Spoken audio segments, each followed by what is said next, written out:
بسم اللہ الرحمن الرحیم۔ مشکلات، پریشانیاں، دکھ، غم، ڈپریشن، ٹینشن، سٹریس، معاشی ہوں، اولاد کی طرف سے ہوں، روزگار میں ہوں، ملازمت میں ہوں، دیگر معاملات اور مشکلات کا ہمیں سامنا ہو، یہ ہماری زندگی کا حصہ ہے۔ لیکن اس حصے کو اپنے سر پر سوار کرنا، پریشان ہو جانا، دل پر لینا، بیمار ہو جانا، ہسپتالوں کے چکر کاٹنا، لیبارٹریاں، کلینکس اور ٹیسٹ کے چکر میں پڑ کے مایوسی، نا امیدی سے بڑھتے بڑھتے قبر میں جا اترنا، یہ حل نہیں ہے۔ اللہ نے اپنے کلام پاک میں اور اپنے محبوب نبی پاک صلی اللہ علیہ وسلم کو ہر مسئلے کا حل اپنی ذات، اپنی جناب سے عطا فرمایا ہے، اور جو اللہ کا بتایا ہوا اور رسول اللہ صلی اللہ علیہ وسلم کا عمل کردہ، فرمودہ اور سکھایا ہوا جو عمل ہے، یہ زندگی بھر میں میرے آپ کے لیے قیامت تک روشنی، کامیابی، ہدایت اور دکھوں کو سکھوں میں، پریشانیوں کو آسانیوں میں بدلنے کے واحد ذریعہ ہے۔ اس کے علاوہ، اس کے بغیر نہ کسی کو کامیابی ملی ہے، نہ ملے گی، اور آدم علیہ السلام سے لے کر حضور اکرم صلی اللہ علیہ وسلم تک 1.25 انبیاء علیہ السلام کا وہ پیش، ان سب کی زندگی میں خلاصہ یہ ہے کہ جو بھی اللہ کی طرف رجوع کرے گا، اللہ کو یاد کرے گا، اللہ کی مانے گا اور اللہ کے اس وقت کے، اس زمانے کے نبی کی بات مانے گا، وہ کامیاب اور بامراد ہے۔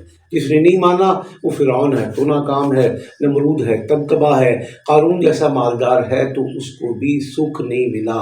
لہٰذا دکھوں کے خاتمے، سکھوں کے حصول، کامیابی، عافیت میرے آپ کے قدم چومے اور میرے آپ کے گھر کی مہمان ہو جائے، ہر رحمت اور ہر برکت، اس کے لیے اللہ کے محبوب صلی اللہ علیہ وسلم کا طریقہ حرف آخر ہے۔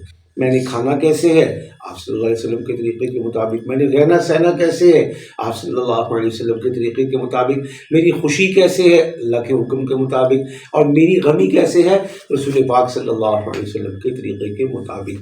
اسی بات کو بتانے کے لیے حضور پاک صلی اللہ علیہ وسلم کی 23 سال کی محنت اور جد و جہد گواہ ہے، اور حضور پاک صلی اللہ علیہ وسلم کے جانثار، ان جانثاروں میں سے پہلے حق 4 یار وہ ہیں جنہوں نے اپنی جانیں دے کر اور جانوں کا نذرانہ دے کر اس بات کو ثابت کیا، اسٹیبلش کیا اور لوگوں کے دلوں میں گھر کرنے میں کامیاب ہوئے کہ اللہ اور اللہ کا رسول واحد 2 ذات اور 2 ہستیاں ہیں، جن کی پیروی، جن کی اتباع، جن کے حکم کی تعمیل اور تکمیل ہماری آپ کی کامیابی کا خلاصہ ہے۔ مسیلمہ کذاب، اس کی گردن اتاری حضرت وحشی نے۔ حضور پاک صلی اللہ علیہ وسلم نے اسلام کو تسلیم کر لیا، قبول فرما لیا کہ تم مسلمان ہو اور تمہیں اللہ نے معاف کر دیا ہے، لیکن میرے دل کے زخم ایسے ہیں کہ تم نے میرے سامنے نہیں بیٹھنا، پیچھے بیٹھنا ہے۔ ان کو اس بات کا بڑا قلق تھا کہ حضور پاک صلی اللہ علیہ وسلم کو میری ذات سے، میری وجہ سے، میرے عمل سے تکلیف ہوئی ہے۔ اس تکلیف کے ازالے کے لیے اور حضور پاک صلی اللہ علیہ وسلم کے آپ اس دنیا سے پردہ فرما جانے کے بعد خوشنودی کے حصول کے لیے کہ کل جب حشر کے دن شفاعت کے موقع پر اور حوض کوثر پر آب کوثر اور وہ پیالہ پینے کے لیے حاضر ہوں، کہیں حضور پاک صلی اللہ علیہ وسلم اس وقت میرے سے منہ نہ موڑ لیں۔ آپ نے یہ کوشش کی، مسلمہ کذاب کو جہنم واصل فرمایا، اور پھر یہ کہا کہ مجھے اللہ کی ذات سے امید ہے کہ اللہ تعالیٰ اور آپ صلی اللہ علیہ وسلم میرے پچھلے اس عمل کو جو آپ صلی اللہ علیہ وسلم کے دل میں کو دکھی کیے ہوئے تھا، اس کے خاتمے اور اس کے نارمل کرنے میں میرے اس عمل کو قبول فرما لیں گے۔ بہرحال یہ سب وہ کوششیں ہیں جانثاروں کی جو قیامت تک کے لیے پتھر پر لکیر ہو گئیں۔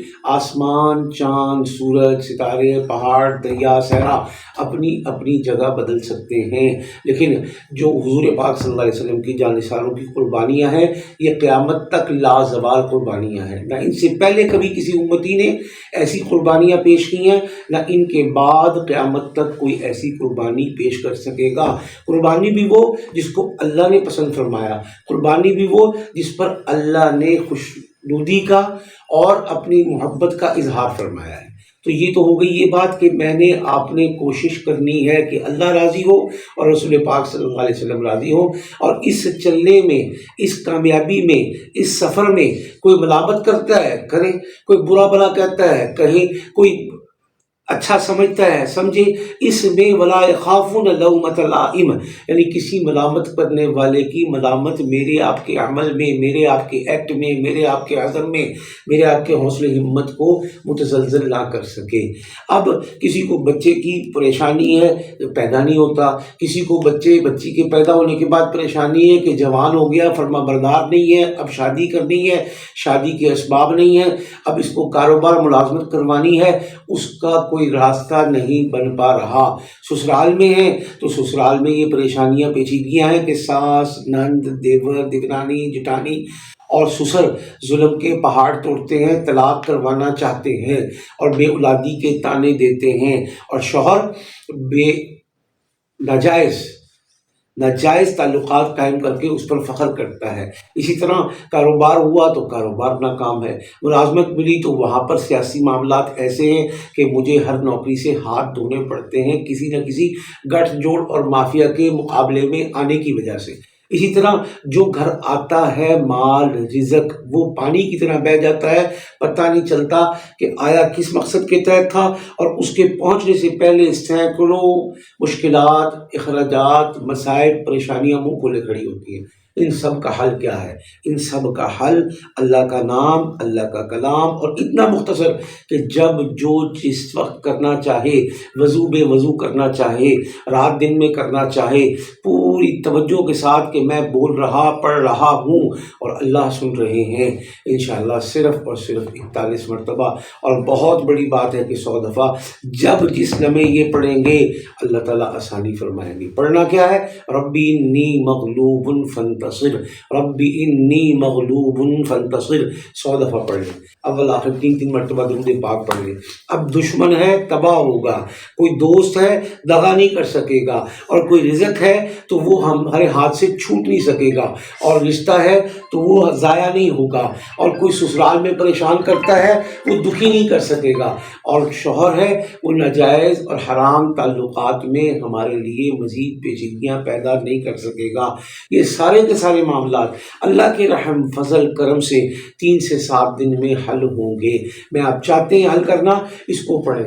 میں آپ چاہتے ہیں اپنی معاملات کو درست کرنا، اس کو پڑھیں۔ میں آپ چاہتے ہیں دنیا جنت کا نمونہ بن جائے، اس کو پڑھیں۔ میں آپ چاہتے ہیں کہ دنیا محبت کرے، اس کو پڑھیں۔ میں آپ چاہتے ہیں کہ معاملات میری آپ کی گرفت میں کنٹرول میں آ جائے، تو اس کو اپنا وتیرہ، وظیفہ اور حفظ جان بنا لیں۔ بس اس کو پڑھتے جائیں، معاملات کو حل کرتے جائیں، اس کو پڑھتے جائیں، کامیابی کی زینے اور سیڑھیاں چڑھتے جائیں، اس کو پڑھتے جائیں، اپنے تمام معاملات کو ایسا سموتھ اور پرسکون کر لیں کہ آپ سوئیں گے اللہ رحمت اتارے گا، آپ چلیں گے لوگ ارد گرد جمع ہوں گے، آپ بولیں گے لوگ سنیں گے، آپ کہیں جائیں گے لوگ ہمتن گوش ہو کر آپ کے پیچھے چلنا سعادت سمجھیں گے۔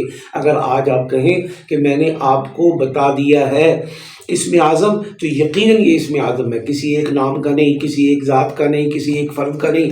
جب جو جہاں جس حالت، جس موسم، جس علاقے، ریگستان، صحرا، پہاڑ، دریا، سمندر میں پڑے گا اللہ آسانیاں فرمائیں گے۔ بس اس کو پڑھتے جائیں، کامیابی سے ملتے جائیں۔ اللہ پاک ہم سب کا حامی و ناصر ہو، آمین۔